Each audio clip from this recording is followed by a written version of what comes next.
There's definitely moments where I will go above and beyond sort of the passive automation. And like I mentioned, I'm on LinkedIn, or I'm going and recruiting folks, or I'm doing expert calls, or I'm using a fantastic service to help me recruit people. And those are like, I am building this new thing. I need as much insight as possible.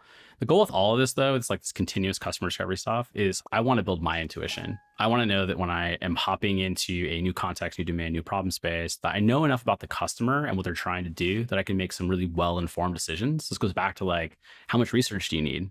If you've built intuition and you know who your customers are and how they use products they're trying to get done, you can move pretty quickly. You can at least get to like a 75 or 80% version of something that might solve a problem. So the intuition piece is really big.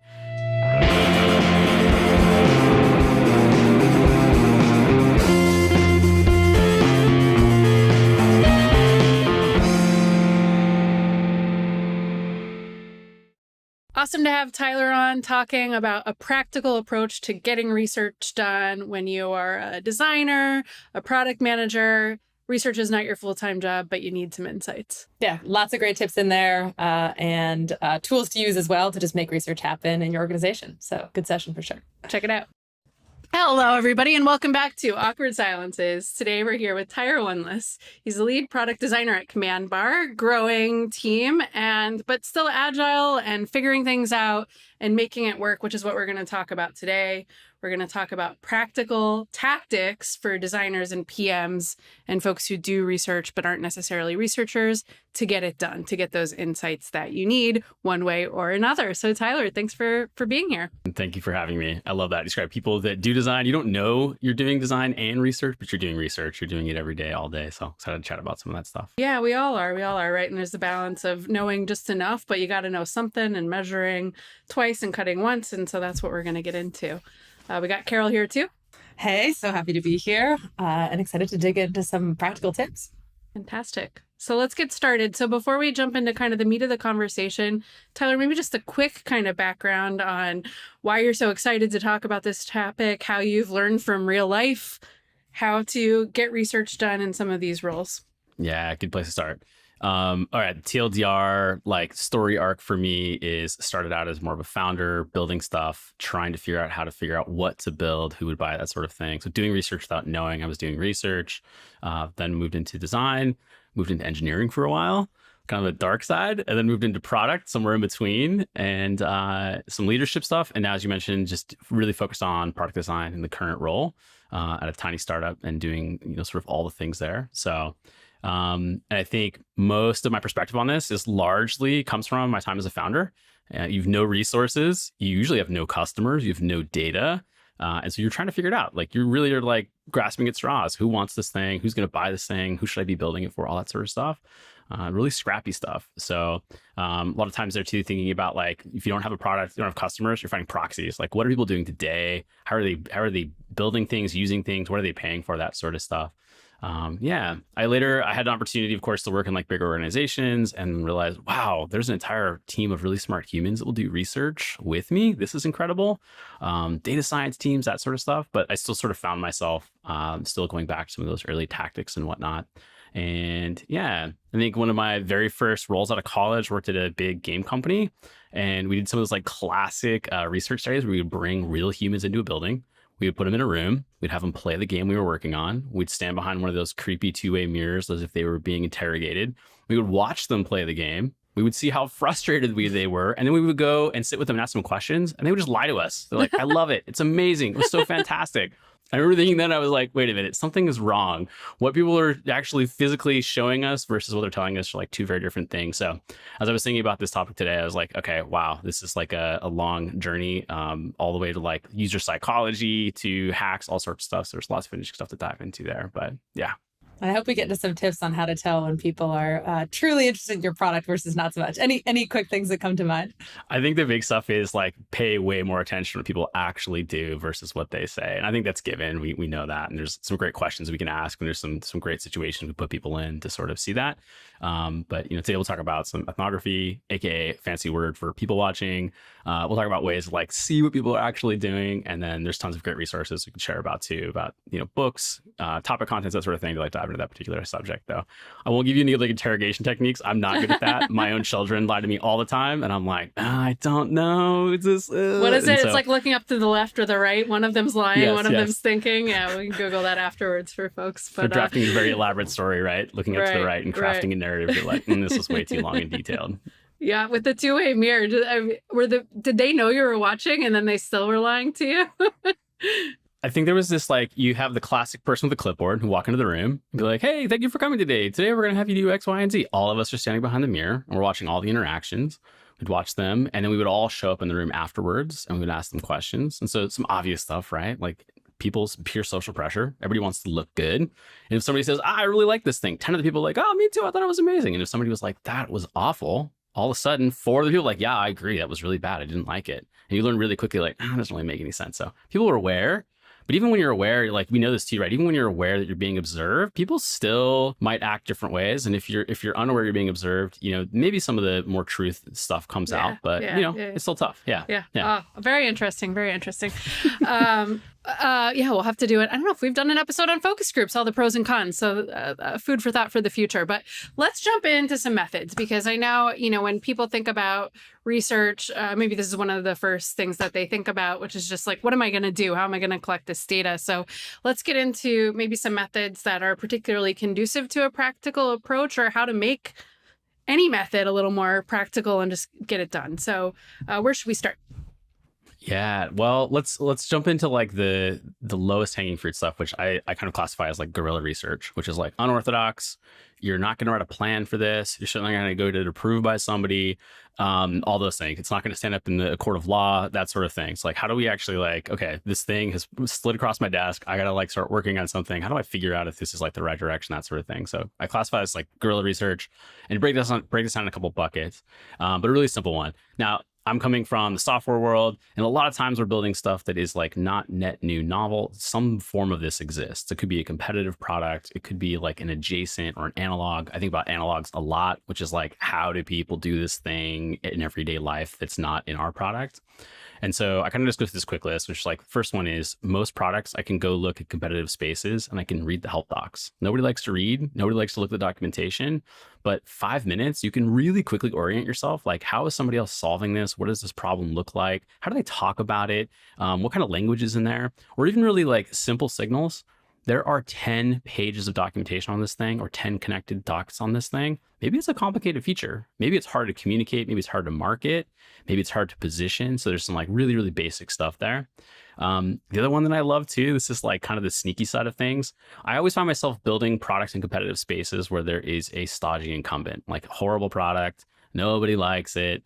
There's this enormous, crusty sales cycle, all that sort of stuff. And so one thing I love is just going and looking at community forums or some social listening stuff. So a really simple example, in the past was building a product against a large competitor that had a massive community forum.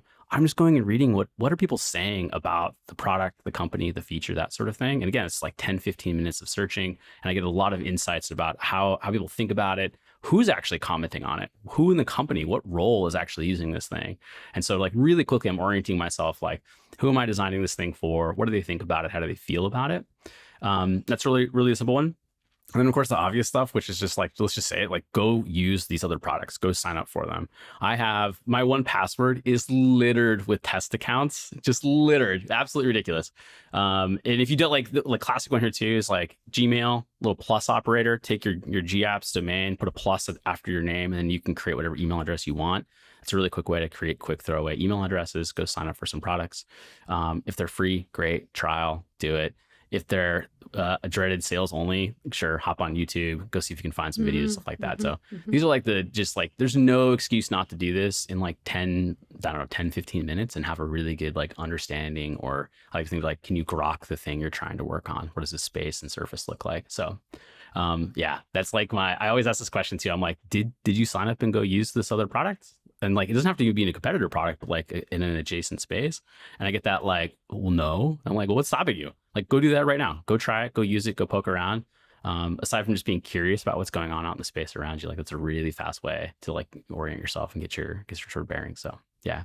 Yeah. Tyler, I'm making an assumption that you're doing this kind of analogous space using these products that you're in the solution mode. So we know what solution, what the problem is we're trying to solve at this stage. This is right. Is this where we are in our product development cycle, or can this It's a great work? question. Yeah. Like, yes, sometimes, right? Sometimes we're like, okay, I know that we need to build a competitive feature, and that's really simple. I can go look and see like what exists in the space, that sort of thing.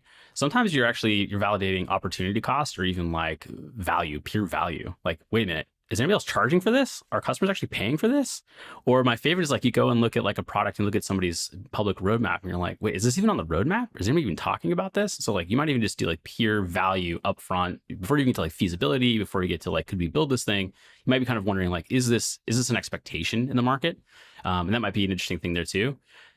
We talk about like, so you mentioned too, like we're talking about trying to think about, before getting into the solution space, the problem space. This is when I think about analogs a lot, which is like, how is this problem solved with other products in other industries? And this is where you sort of have to kind of get out of your space. You need to read wider. You need to be listening to the podcasts in different circles. You need to be doing all sorts of things to understand, like, is there another space that solves this problem? Really like simple one. The other day I was chatting with someone who is a lawyer and they were telling me about a law clinic. And I was like, I'm not a lawyer. What the heck's a law clinic? And they're like, well, law school teaches you laws, but a clinic actually shows you how to be a lawyer. And I thought, oh, this is fascinating. So how does this translate to like other spaces and industries? I'm like, well, if you're a chef, you might do a stage. I go to cooking school, I learn techniques, but I would do a stage, that sort of thing. So this is sort of like find these analogs in totally different spaces, totally different, things. And usually what it comes down to, right, is like we're solving the same human problems, just in like different manifestations. So even if we don't know what the problem might be, the core problem ultimately is a human problem. So we can kind of root there and start there and branch out. Yeah. Fantastic. I'm hoping we can just start talking about the bear now and go in that direction now that you've introduced staging. Amazing. Yeah. The law clinic. No, that's interesting. You said law clinic. I figured it was like a healthcare clinic. It's like accessible lawyering, but it's not that. Yeah. So I just learned something. Well, it is some of that, right? So it's like lawyers that are doing pro bono work, which is fantastic. But new grads, actually, I don't know what you call them. What do you call a brand new lawyer? I'm not really sure. Someone who just passed the bar is like, I don't even know how to engage with a client. And I was like, oh yeah, that makes sense. It's like hiring a new designer on your team or a new product person on your team. You're like, I don't even know how to product or how to actually design. I can move pixels around or write a PRD, but I actually don't know how do I engage with stakeholders. I don't know how to do the role, so to speak. So yeah, it was really interesting. Bear, also a really stressful show. Yeah. I was thinking that was my last reference to staging as well. So going back to Erin's question about what might be a sort of like trigger that you should be doing any of this type of research. So I think we talked about, I think you said two things. One is like, maybe you're just trying to understand the value or if there is a problem to solve here. And by seeing if other people are solving it, that gives you an indication. And then another piece is when you're actually thinking about solutions. Is that right? Or anything else come to mind on what might trigger this type of like competitive look? Yeah, I think it's definitely the value one. Just like, I want to validate really quickly or invalidate really quickly. Should we be spending time on this? Should we do this thing? Which I think is, if you're early stage, again, you've no customers, no data, you really like, maybe you're in a competitive space. I hope you're in a competitive space because building a new category is really challenging. Building a new product for people who don't know they need the thing, really challenging. Educating people on something they don't know that they need. So that's a big one. Value assessment of like, would this be valuable in this space? Are people doing this? That will either help you give confidence, or a lot of times people just think about like, what's the orthogonal approach? And like, this is happening a lot right now with AI, which is like, if you just took out a blank sheet of paper and thought about, here's the core problem being solved, but how would I do this today if I was starting from scratch? That might be a really interesting way to approach that, or lens to use that. Definitely solutioning. Already mentioned that. Other stuff here. We'll probably get into some of the analog stuff. I'll share an interesting story about something we're building right now and like some of the interesting products that you would not have thought of that we explored to try to figure out how to attack a particular problem. But I think those are the two things that come top of mind for me. And then I think we were talking about guerrilla research. We think about recruiting a lot here. So what are some scrappy ways to go about finding folks to talk to? I love it. Okay, let's do two. So I'll give you a really tactical one. If you've got some customers, and I use this today at CommandBar all the time. So the really, really simple loop here is in product messaging that is very sort of like relaxed. It's not aggressive. I don't want to hop on a call, that sort of thing. It's like quite literally the prompt is, how can we make this twice as good for you? Really simple. In-app messaging, and that links to a Google Calendar, which people are just scheduling and grabbing time. I have 15-minute blocks on my calendar. And what this looks like really is it's on autopilot. I'm not actively doing it, but every week, Monday, hop on my calendar, and I've got customers that have just booked time on my calendar. So I'm just chatting with people, very generative, very open-ended, but they're in the product, they're using it. They saw this prompt and they've decided to grab some time. And these are some of the most fruitful conversations in terms of like figuring out headspace of customers, what they're seeing in the product, and some generative stuff there. So really kind of like low effort way to recruit. If you have customers already, you have people poking around. I happen to be right now in like a B2B enterprise space, but even then with, you know, a handful of customers, lots of customers, you have lots of end users that works really well there. And that one is like, I love that because it's autopilot. It literally is just running in the background. I set it up once and it continually is just delivering people that are hopping in and spending time with me, which is fantastic. You can get a little more precise with that as well, of course. So this could be something that's just general in your product. Another one that, like, if you narrow that down a little bit, you might go to the feature level. Someone has just used a part of your product, a particular feature, and a little bit of in-app messaging at the time when it makes the most sense, when it's most like top of mind, to grab them and see if they want to book some time. Yeah, that one's like a really simple recruiting people, no additional thought other than maybe like 10 minutes of setup with free tools. Like that's a really simple way to get going and start grabbing some folks there. Yeah.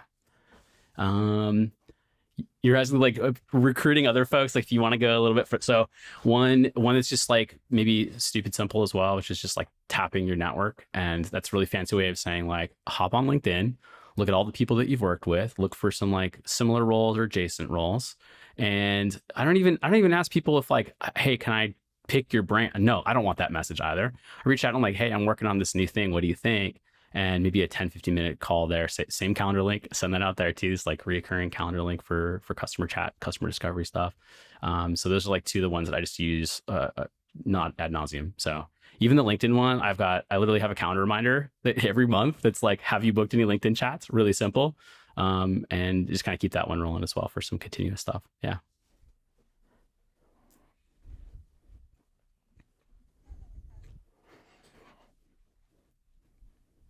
Yeah. Like I was thinking about a few weeks back, I was working on some analytics features and I was like, okay, who's looking at like BI dashboards and stuff all day long? Like who's this person that actually uses these tools? And then who is actually maybe even in a space that's maybe similar or adjacent?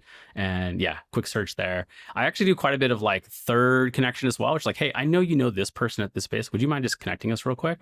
I'm like, okay, obvious caveats here, right? Be a nice person on the internet, build real relationships. The older you get, the more network you're going to get. This will be easier, that sort of thing. But the other ways you could do this too, of course, is like you might find other social networks are a great place to find people of similar interests and that sort of thing to do that. But yeah, really simple one there. Nice. Yeah, a couple good practical tips there. One, get it on the calendar. I love this tip for anything productivity. You could delete the calendar event, but it's there and then you've got to take action. So get it on the calendar. And as you're saying, you know, when you talked about guerrilla research in the beginning, there's an approach that's sort of reactive. There's also an approach that's proactive that can save you a lot of time of just getting a half hour on the calendar every week or whatever it might be. And then you can source people a few different ways, right? You talked about using LinkedIn. You could also have an interceptor or something on your website, have an email going out. There's lots of different ways you could kind of automate getting people into that calendar, but get it on the calendar. That's a great one. I'm curious, when you reach out to people on LinkedIn, do you kind of say, not a sales pitch? Or I know you mentioned you kept it kind of vague and not scary, but what works for you and getting people to say yes? Yeah, I really try to lower the bar there. So like if it's somebody in my network, much easier. If it's like a second or third connection, you know, I just feign I'm an absolute idiot. Like, hey, I'm sorry, I know nothing about this space. I know this is really annoying. Can you help me with this thing? Or can I just show you this thing? And I won't do like the 1-2, like, can I send you something? Does that sound good? And then wait for someone to say yes. Like, here's a link, here's the thing, no pressure, grab some time, anytime you pick a time that works for you, that sort of thing. So try to like really lower the barrier there. For the in-app stuff, like right now I have a really simple little nudge that pops up in the bottom right-hand corner. It is timed and targeted when you're not in a very important workflow. And it is so disarming. It is the most ridiculous GIF. I feel embarrassed to have that in our product, but it is exactly that. It's really disarming. And it's kind of like low effort, low friction, that sort of thing. So just really kind of being just human. That's it, right? Just be very human and let people have a nice opt-out as well. There's no pressure there. So yeah. Maybe we could talk about a couple things you do in those conversations. What are you trying to get out of them in a few minutes' time? I love it. Okay, so if someone has been kind enough to grab some time with you, there's like a couple quick tactical things. I always start the conversation, build some connection. kindly ask if I can record so that they don't have to listen to me clack on my keyboard. Again, it's being human, like super distracting. And we'll talk about like what you can do with the recordings and that sort of stuff. There's a couple things I'm looking for really. If someone has grabbed time with me and they just want to chat about the product or the experience they're having, I just let them talk. Like you should be saying almost nothing really in most of those calls.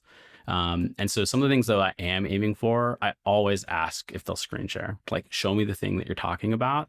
And that's always a gold mine. There's always just a ton of like extra signal stuff that you see there. You're like, wow, this person doesn't use keyboard shortcuts. This person has an insanely messy desktop. That's interesting. This person does X, Y, Z. There's lots of really good stuff there. And so I think that's like just an obvious one to ask for there. The other one too, that like some customers are not comfortable screen sharing. And so sometimes I'll ask them to send the proverbial spreadsheet after the call. So like a lot of times, give like two quick story examples. So one, building a customer service product, customers screen sharing with me, and I'm watching them like tab switch and copy stuff out of a spreadsheet into our product. And as a product person, like my hair's on fire. I'm like, oh my gosh, why is there a spreadsheet involved? There's hot tip. There's always a spreadsheet. You are always competing against a spreadsheet. It doesn't matter. Like there's always one somewhere. And this is one of those things where like I'm watching them copy canned responses to messages from a spreadsheet, pasting them into our product.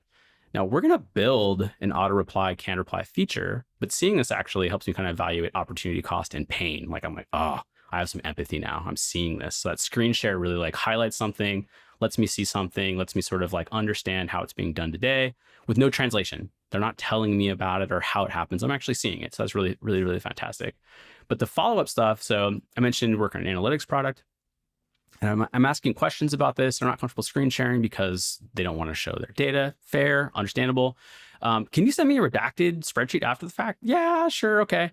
What do you get out of that? I'm looking at the spreadsheet. I'm like, wow, okay, interesting. I'm seeing there's multiple sheets. I'm seeing what the columns are named. I'm seeing some formulas. I'm getting lots of insight about how the thing is actually done. And, the classic customers are really good about what their problem is. They don't know what the solution is, but this is their V0. This is how they've hacked this together to make this thing work. So whether it's the spreadsheet or it's the design file or whatever the artifact might be, the template, that sort of thing, like ask for those things. If you can't get the screen share, ask for those things and sort of dissect those for some signal as well. And that's super, super informative. So I love both those things. I'm always asking for those things. So I'll mention on the screen recording stuff. I think there's like, if you ask people to record the call, people are 50-50. Some people like don't care because everything else is recorded anyway. Sure, why not? The last 10 Zoom calls I had this week were all recorded. And some folks won't. But for the folks that do let you record it, like simple things too, like Google Meet's free. You can record for free. You can take that transcript and you can paste that transcript into your AI choice tool of choice. That might be ChatGPT or Claude, big fan of. Paste it in, get some insights from that, or at least summarize the content that way. And then the obvious stuff too is have great artifacts for your team. I love snipping a little clip and sharing with the team, like in the customer's voice. We know this, like build tons of empathy, gets people really excited to hear what the customer is saying. So some like just quick things that you can do there for sure. Yeah. Thinking about that topic of sharing out, when you're doing these customer calls regularly, do you do a quick shout after every call, or are you waiting for a few of them to come in? How do you think about like synthesis and sharing? Loaded question. I'm gonna give you the V0 of this, which is like the simplest thing possible. I have a Notion page that is shared with the entire company. Simple table, lists who I'm talking to, what the topic was about, and the recorded call. We use Gong for our sales team, so most of the calls are there, but this could be a Meet link, whatever that might be. So folks can actually go and see that. For the designers on my team, other people who care about product, I will do a quick recap in our Slack channel. We have a customer channel. We also have channels for each customer. And I'll just do a quick recap. Like, here's what I learned. Here's like the really unique things, interesting things that I don't think we're talking about, not top of mind. I'll also do some like value call outs, which is like, I mentioned sort of like watching somebody do something on a spreadsheet. I'm like, we're going to build that maybe next quarter. But now that I've just seen this, actually, I think we could build this in a really quick way. And it seems high pain, and it's something we can market. It's very clear to position and communicate what it does. So I'll share those kind of tidbits from my perspective. But really just like, if you have the recording, link to it and reference it regularly with the team, it sort of becomes just like an evergreen repository if people are coming and grabbing it. Nothing smart is being done with that stuff. No one is looking at the transcripts and pulling out, insights from last year. Not at this stage. That absolutely will happen at a bigger stage with a higher volume of calls or a dedicated team. But when it's just you, there's nothing extra really. I got the insights, I shared the key pieces, and I left maybe some timestamps to some video links for folks that want to follow up on stuff, and just kind of leave it there, like move on to the next thing. Yeah. Any tips on keeping it brief? I imagine, if you're doing a 15-minute call, you could do 15 minutes or more of synthesis, right? Like, how do you think about just how to keep it snappy? I think that's true. So, I mentioned when I'm telling somebody, can I record this call? Because I don't want you to hear me clacking away on the keyboard. Total lie. I'm muting my mic and I'm still taking notes, but the notes are like gibberish insight, chunks, right? Like, said X about X.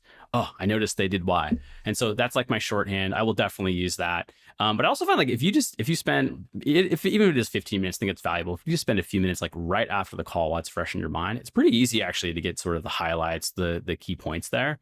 And then every once in a while too, I know someone else on the team is thinking about this particular problem space. I don't have the context or I don't have the time. I will just send a timestamp. Hey, I know you're working on this new feature, this new area of the product. They mentioned this here and you could see some like visible emotion and they seem like really interested about it. Maybe you can decipher what some of this stuff means, or maybe this will give you some context and sort of, share out the work that way and have other people kind of help you with that. But keep it light, keep it lean. I think as much as you don't want to take those notes by hand, people don't want to read them either. So if you can summarize those and give them the TLDR, and if this is sort of just like someone says, hey, I love this book, I think you should read it. I hate that. I love that you're thinking of me, but it's sort of maybe like a few chapters you just put a sticky note on for me. Like, what can you do to sort of like index and help me get to the thing that's relevant? So the same thing applies here. Yeah. Yeah. Amazing.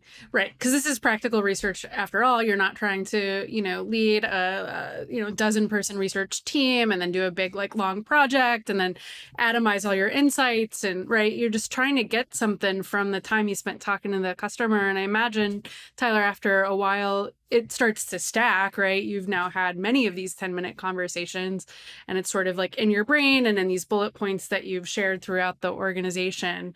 Is that part of what you're doing here with the, the continuous discovery, just trying to get smarter and smarter about your customers all the time? Or are you more often trying to answer like a specific question? It's a bit of both, right? So if someone has grabbed some time with me and they just want to chat about the experience they've had, I will absolutely let them talk. I want to hear everything unprompted. I want to get there. I will always come to those conversations though, of course, just as a human with what's top of mind, recency bias. I'm working on this thing. I'm thinking about this thing. So I will ask those questions. I also think too, like I'm always, as like a founder at heart, I'm always just thinking of like what the next tiny incremental scale piece is. So for these, yes, I do write down the questions beforehand. I won't just freewheel it. And I will share that with somebody else so that they can also hop on a call, ask questions. The calendar is public, so anybody on the team can join those calls and join me. Maybe they want to chat with this customer, this space, whatever, and they have some questions to ask. So try to make that easy for people to opt into it as well. The one thing I am usually looking, this is like a mix of generative versus trying to figure out the thing that I'm working on, get some stuff there. One thing I think about, like, so to scale this up, a really simple technique I've used over and over and over again, you talk to 10 customers, you start to hear some of the same things, or you find there's like these 2 questions that really resonate. People just spill. You ask them this question and they're just on and on. Take those questions. I put those into a simple survey. I then run that survey. And now all of a sudden you're kind of generating data and insights from that. So this could be an in-app survey, you could send it via email, whatever your tool of choice might be. But start with those quick customer calls, get the questions, take the questions, put those into a script, run that into a survey. And all of a sudden now you've got some data from that at scale. And that will happen as your user base and stuff grows. But it's a really simple way to sort of like ratchet that up as well. Look at you with your mixed methods. See, this is real research. It's just practical and you're, iterating as you go, right? And get signal and building out from there. So love that. Anything else on the ethnography front of the kind of people watching you want to talk about, or should we jump into some other methods here? I'll do 2 things that aren't live because I think these are really valuable. So one, of course, is I think every product I've ever worked on, I have either built or asked somebody on the team to build an impersonation feature. Now, caveat here, if you're working in like a really sensitive space, this maybe isn't kosher, but outside of that, being able to log in as your customer and see how they're using your the is huge. The first time you jump into your product that you've designed, built, talked to customers, and you see how somebody's actually using it, and you're kind of appalled. You're like, whoa, wait a minute, not using this feature, and they've really used this feature in a strange way. That's magic, and that's the like they know when you're on a call that they're being observed, but when they're using the product, that's not top of mind for most people, and so you get some like real insight from that. So definitely, if you have the ability to sort of impersonate accounts and sort of see what they're actually using the product for, that sort of thing. My several funny stories here. One that came top of mind as I was thinking about this conversation. I remember hopping into a customer's product, and I'm looking at our sidebar, and we just released this like new views feature. take a bunch of conversations, apply some filters to them, a date range, tags, and save that as a view. So I can come in every Monday and I can look at these conversations marked with X. And I'm looking at the sidebar, and the sidebar, the views are all named really weird stuff. Underscore something something. AAAAA, BBB. And I'm like, oh, they're trying to do some simple sorting. And then I'm like, wait a minute. Why do they have 10 views? We thought they would have 1 or 2 views. Like, whoa, hang on. And that's a classic, like, people using your product in unintended ways is just a fantastic insight you're not going to get talking to them. You're not going to get any other way other than either old days, standing over somebody's shoulder and watching them use the product, or impersonating their account and sort of seeing how they're doing that. Now, then at scale, right? Plenty of like session recording tools. Some of the ones out there, like newer ones like Highlight, Full Story, Posthog. These are the ones that you can actually then go and replay, that sort of thing. I'll give you 3 tips for those though, because when you get to scale and you have 100,000 sessions or 1 million sessions, like how do you find any signal from that noise? So there's 3 sort of filters I will set up in most of these tools. And I think about these as depth, breadth, and monetization. Depth is I want to create a filter where somebody is using a particular feature a lot. Like they are an MVP spokesperson of this feature. I want to understand like what the heck's going on. Why do they love this thing so much? And there's always some good gold there. The breadth one is another one that I look at, which is like, show me the person that has a really long session, but they're all over the place. They went to integrations, they set up some integrations, they invited a team member, they went and analyzed a report, and then they downloaded something, and I'm like, who is this person? And like, are they a one woman show at this small company and they do everything? Is this their first time and they're kicking the tires? Like, it's a really interesting one. And then I think this is an obvious one with the monetization piece, which is like, have a sense of how people are moving through your funnel, whatever it is, whether it's self-serve, talk to sales, take a look at those touch points where people are hitting some sort of friction. And are they hitting a paywall and bouncing? Are they looking at like my favorite, or somebody's looking at a pricing page and they're like selecting text. You're like, what's happening there? Are maybe they're like looking for a definition. Maybe they're actually just using it as a visual cursor, which is like, oh, I only get 4 seats on this plan. Now, you can't infer a ton from that other than people are actually inspecting your pricing page, your details, your upsell, that sort of thing. But those are like really simple tips. If you go from like impersonating, which is like super manual, I'll look at 10, 15 accounts a day though. I'll hop in, just look for signal, look for usage. I have other product analytics tools to look at as well. But then sessions are sort of how to do that at scale and find some juicy signal and all that noise. So yeah. These are some great tips. I think I love Full Story, but the number of full stories I've seen that someone like landing on a dashboard and leaving, right, ends up being not that interesting after a while. But this is a good point. When you think about depth, I assume that most of these tools have some ability to see number of times using a feature. I'm trying to think about how you actually implement that. Yeah, I really get it. So like really simple things, really. You can look at like counts of these things, so number of sessions that included a particular page path. So like somebody keeps coming back to the same part of the product over and over again. That's your classic, like they're a power user. They're coming in and using this feature over and over again. Or if you think about most features, they're sort of like funnels, which is there's an entry point into this feature and there's sub steps in it. There might be a workflow and there's eventually an outcome. Like hopefully there's an outcome. I did the thing, I got the report, I got the whatever. And so you can also orchestrate that in most of these tools as well, which is like landed on this page, then did this action, then got all the way to where they actually downloaded an amazing PDF. And like, I'll look at that and I'll just look at a bunch of people that are really using that feature. And the way you might think about that in terms of depth is like, most people know you're looking at a product. These features are really complicated and there's a power law. Like a lot of people use them a lot. A ton of people never even see or use them. And so that's what I'm looking for. I'm segmenting the power law. I want to see people that are using it a lot. Are they getting value out of it? Can I get other people to use those? Because there's probably a high correlation to retention and all that sort of stuff. But yeah, that's sort of one just like nerdy way to deep dive and see how people are really using that feature. Yeah. When you're watching these session recordings, is there anything that you do? Sometimes I think you can make a guess about what they're trying to do or who the user is, but I don't know if you recommend, following up with some users that are particularly interesting or anything else you do there to really understand what's happening. Oh my gosh. Okay. I think the reason that most people don't want to talk to customers and I'll watch 10 more sessions or I'll just go look at the data. Like I think we're all awkward. People don't like talking to people. No one wants to email or message a stranger. But in that exact case, if I see that a couple times, absolutely, I'm emailing those people. I'm reaching out. And you got to find a way to do this tactfully. Like, hey, I was creepily watching your last session and I noticed. Probably not the approach I would take, but you get the idea. So I may be like, I'm watching these sessions. This happens a lot. Now, thankfully, like one hack that we use, and I think everybody should be doing this is more commonplace, which is like get your customers in Slack with you as like channel guests. And this is like everybody's already in Slack anyway. I know you're sitting at your desk. Also, I know your boss is asking for a million things, but I'm going to slide into your Slack as well and be like, hey, how's it going today? And ask some questions about those things. So just go talk to people. This is probably the biggest one, especially as you get to a bigger scale with data. It's really easy to hide behind data. But that's only it's a tiny piece of the puzzle. And data being a screen recording, it's a tiny piece of the puzzle. Actually talking to the human though, like, what were you trying to achieve? What were you trying to accomplish? Or in that case, I might just ask, how is this new feature going for you? Or have you used our new reporting feature yet? How's that going? Like just very broad and then go from there. Well, I was trying to use it, but you probably noticed from my rage clicking. Yeah, all that sort of stuff. So speaking of getting to scale, this is sort of a little bit of a different topic, but you mentioned previously that when you're working at bigger companies, you might have a design team, you might have a data team, but you're still pulling on some of those founder methods. I think there is a pressure when you're at, working with a more established team to let some of these more guerrilla techniques go in favor of, more structured, thoughtful research. How do you think about justifying it internally, making the case for it? Do you ever hear objections against it, that type of thing? Oh my gosh. Well, the whole other podcast episode, right? It's talking about data, statistical significance, put that on my tombstone. So much stuff that is there. So obvious frames of reference, right? Is like, is this a type 1 or type 2 decision? Can we test this really quickly with customers and roll it back? Do we need to do a research study? Like most times the answer is no, if you have the infrastructure to do that sort of stuff.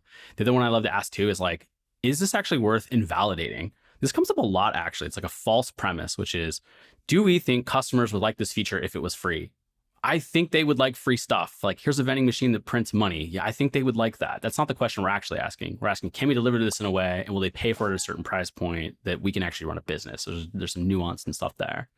I think one interesting, okay, so I'm thinking back to like a product I built that was a portfolio builder, and we had a really novel interface where you would come in and you would just live edit the canvas. This was like ages ago. I'm very old, lots of gray hair since.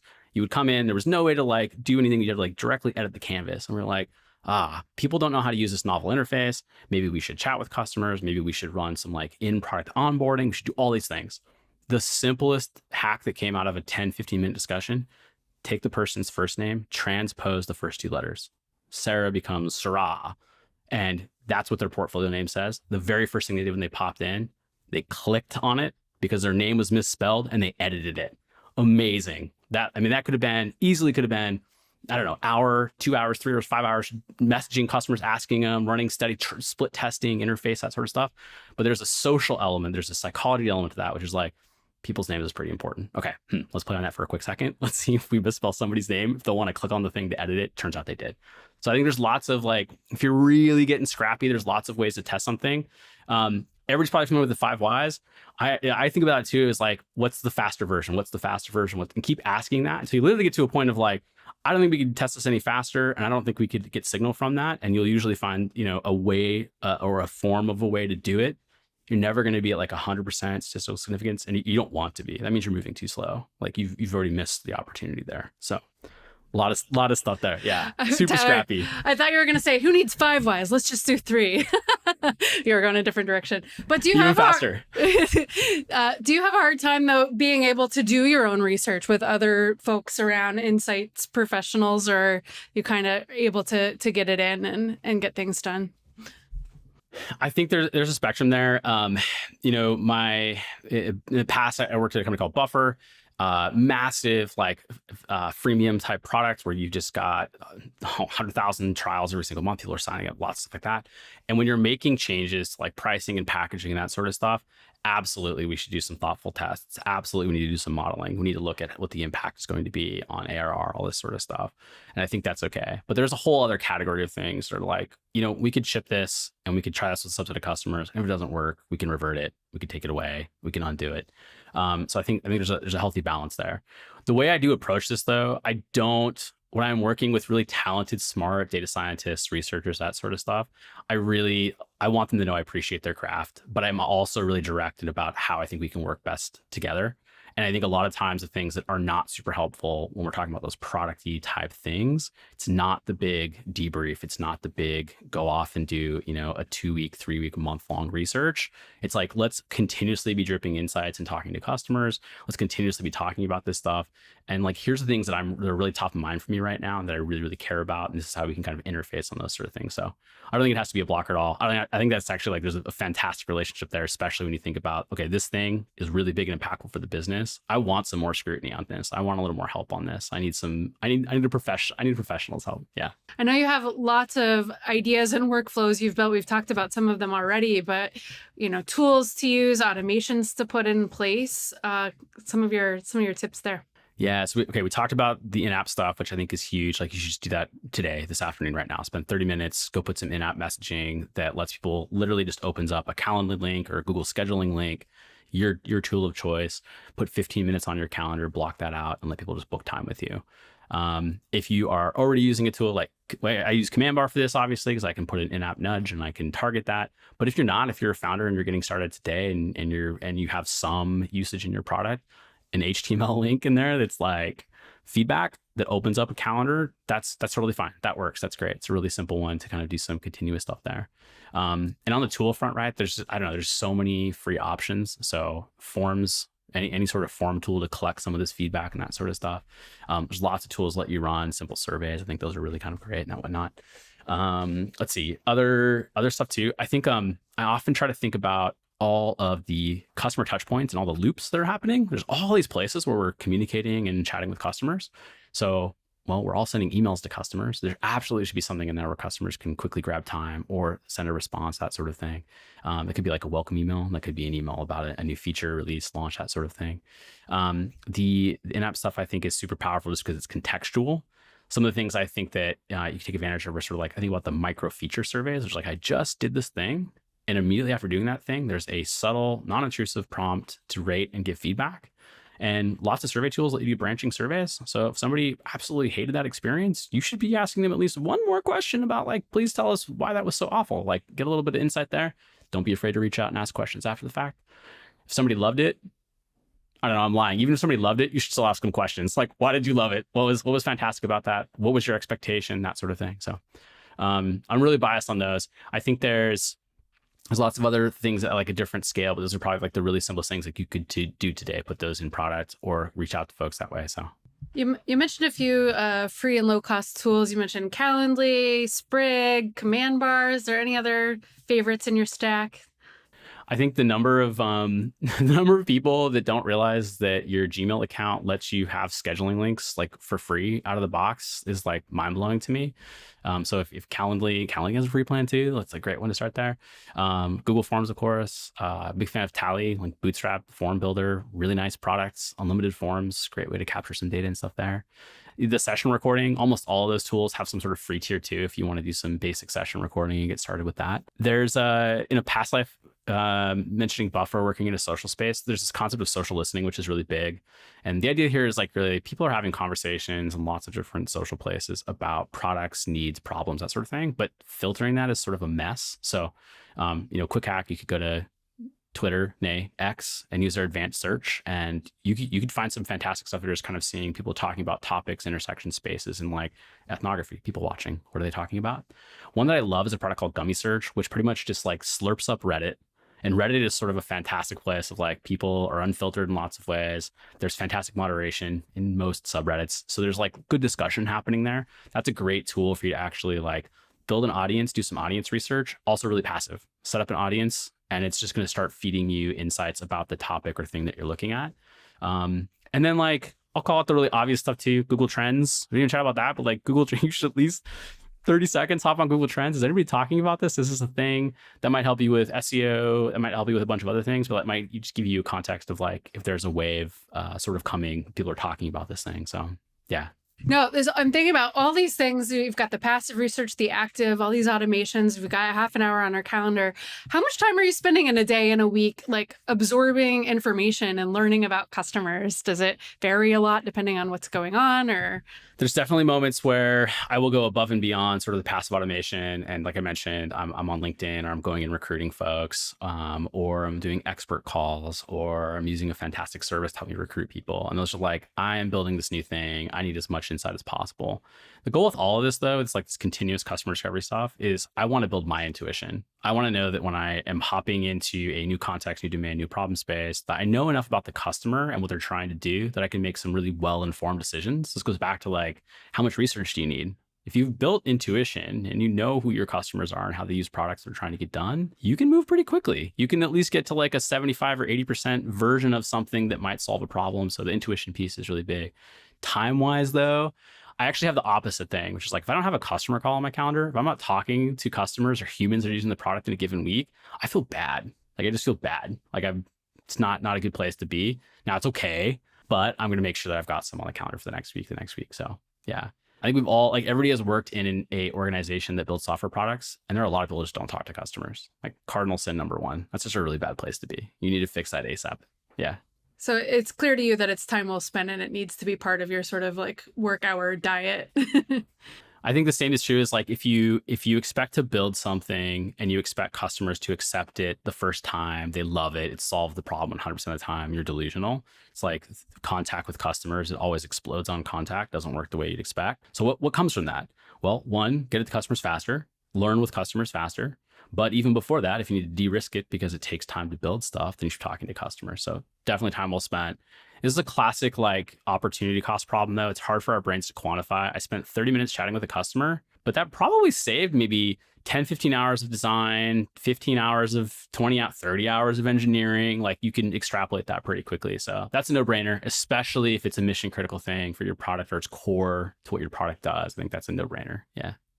We talked a bit about sort of practical research in the sense of, how one-way doors, two-way doors, how strong does your conviction need to be? But just any like parting thoughts on this general idea of when is it too scrappy? When is it just scrappy enough? And kind of finding where you want to be on that pendulum. Yeah, I think it's usually a question of leverage in my mind. So I mentioned pricing. Pricing is always top of mind for me. Pricing and packaging. If you're working on a business in which every business that is critical, but if you're thinking about something like, we're going to change this thing that materially will impact how customers pay us or how customers will think about paying us, that sort of thing, I'm always just a little more cautious there than I am with, say, a brand new feature that doesn't exist, that customers haven't had before. I'm going to move much faster on that.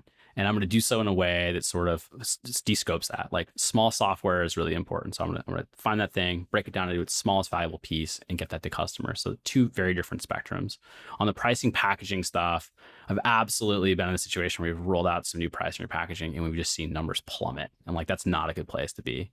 It's not an offensive place. It's a defensive place that you're playing from. So I think that's it, really. The type 1, type 2 stuff is like, everybody knows this. Like, in fact, it's software. Almost everything is reversible. There's very few things. There's like brand risk, a little bit of financial risk, and then there's, of course, like privacy data type stuff. And so there's the classic stuff, like there's the don't mess it up. And those are some of those things. Like, just don't mess those things up. Everything else, I think you can move pretty quickly on. And then how scrappy? I think that depends on your organization, your culture, that sort of thing. So any sort of final words on practical research tactics before we get into our rapid fire section?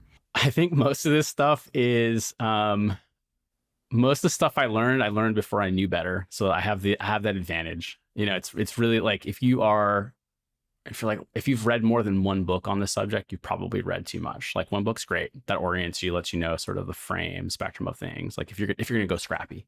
Now, this is going to be your career, your profession, like totally different discussion. But if you're going to go scrappy, really just think about, can I spend time with customers and can I get some like real signal? The most dangerous place too, if you're like brand new and starting out, maybe we link to this resource. If you're just starting out though, you're going and talking to a customer and you're hoping that everything comes out of their mouth is truth. That's a really dangerous place to be. That's like you're in over your head. But otherwise, I think those are, sort of a good place to start. Like, how can I get in front of customers? How can I do this sooner rather than later? So I think if you're like sitting down, you're like, I got to write out my plan. I got to think about how I'll orchestrate this. How will I analyze? If you're asking any of those late stage questions, you're not scrappy enough. Like, you can move much faster. There's almost always something that you can do today. And so the trick is to like ask the, not 5 whys, but like the, how do I do this now, and seek to something that you can do today. Yeah. Well, that's a good segue into one of our rapid fire questions, which is, what should those books be? Pick one. I think you have a couple of recommendations, but if you're going to read a book or two, what should they be? I think if you are a founder, product person, designer, like research adjacent, you don't have a research team, that sort of thing, then the Mom Test is probably the one I would say. It's a tiny read. And it just gets to the heart of what I was saying earlier, which was like, you would watch people use the product, use the experience, and have a horrible time. And they would turn to you and say, I loved it. And this book will help you overcome that. And probably like the TLDR from the book really is, if you anchor everything to like, tell me about the specific place, point in time that you try to solve that thing, that will get you really, really far. Somebody says, oh, I really love this idea. This sounds fantastic. And you're like, great. Tell me about the last time you did that thing or paid for that thing. And really quickly, someone will say, oh, actually on second thought, I don't think I've actually ever paid for that. Or I don't think I've actually done that thing. Like, red flag. Or they'll say, last Wednesday. And you're like, oh, fantastic. Where were you last Wednesday? What time was this? Who were you with? What was happening? And you could really get to root in those specific details. So Mom Test is like, you should read that in like an hour and a half, maybe, if you're a slow reader, and you're off to the races. Like, you're equipped with enough to have real conversations with people and find some good signal. Yeah. What about a favorite interview question or research method? Yeah. Well, I just alluded to this, like favorite like research question really is gonna be something like, when did you last do X? And it's usually a follow-up question when somebody says, I'm asking about like, tell me about the analytics tools that you use. And someone says, oh yeah, I use them all the time. I'm like, great. What was the last one that you used? I'm like, oh, this one. Like, when did you use it? And then that really anchors it into a time, place, thing, etc. And you get some really good details and stuff from there. That's probably like the top one. If you don't ask anything else, if you really get to like the when question, that's fantastic. And the when is really illuminating too, because you get things like, I was in an Uber on the way to X while I was doing this thing. You're like, oh no, maybe this needs to be a mobile app. I wasn't even thinking about that. This isn't happening at the desk. This is happening in between activities or something. So that's a really like great foundational question. Yeah. Yeah, awesome. And to that point, people will extrapolate beyond what you ask. So you don't have to say when, where, and with whom were you. You just keep it simple. Yeah, they're pretty good. Yeah. They'll figure it out. They're pretty good at telling you more details there. Yeah, It's just lovely. Yeah. Awesome. Life motto. This is a new one. Thanks, Carol, for our life motto question. I do. I have this poster. It says, do great work, don't be a jerk, which is just like a very simple motto. It's just like, focus on the craft, focus on the work, be nice to people, put out way more value than you take in. And I think things will sort of work themselves out. And then as I was thinking about this too, like we have a family motto, which is like, make it happen. And that's the PG version of that. But that's like telling our kids and our family, which is like, there's always a path. You might have to reframe what the outcome looks like. But there's always a path. There's always a way to get there. And we just talked about this today, really, which was like, how do I do research? I don't have any customers. I don't know anybody. And I'm like, well, first, go look at your competitor's website, try their product, read their support forum, and read about all the things that their customers hate about that product. Okay, there's 10 minutes. You now have a fantastic place to start. So there's always a way. Yeah. Make it work. Yeah. It's episode title right there. Make it happen with Tyler. Yeah, make it happen. Last question, where can folks follow you, find you online? Yeah, I'm notoriously bad on social. You find me on LinkedIn. You will find me there. You will not find me on LinkedIn. You will find me there. My website, tww.co. I do lots of stuff. I am really big into home renovations. I wrote a book about this, total DIY weirdo. I'm also really into like traveling, hiking, outdoor nature stuff, but I also typically write about tech and design stuff there too. So catch me there, say hello. Yeah. Awesome. Well, we'll include all that in the show notes for anyone who didn't catch it auditorially. And thank you so much, Tyler, for being here. This was a lot of fun. I think a lot of people will learn a lot of things. Awesome. Thank you for having me.